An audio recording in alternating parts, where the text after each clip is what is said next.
Isang mapagpalang araw po sa ating lahat. Ako po si Nicole Castillo and welcome po sa aking daily devotion. So, ang topic po natin ngayon is healing. So, kapag sinabi pong healing is a gift of the Holy Spirit that brings restorations to health as a foretaste of the complete freedom from sickness and pain that Jesus secured for us through His death and resurrection. While physically healing is not guaranteed in every situation, it points us to the final healing we will receive in glory.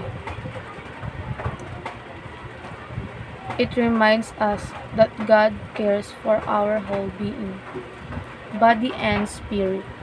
So, ayon po sa Isaiah chapter 53 verse 5,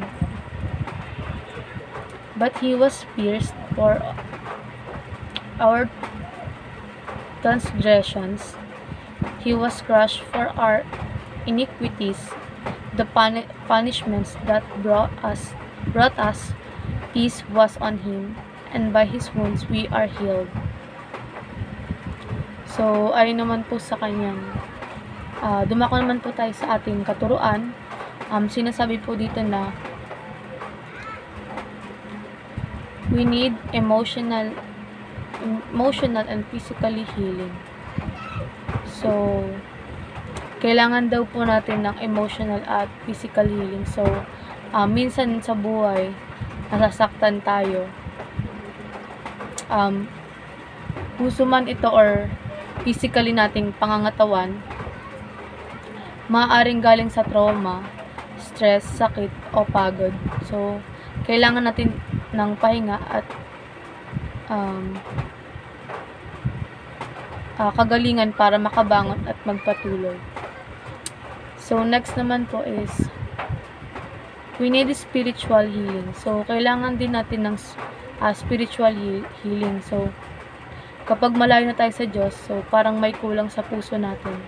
Ang spiritual healing ay pagbabalik sa Kanya, sa panalangin, pagsisisi at pananampalataya.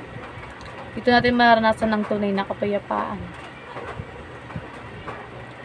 So, next po is we need relational healing.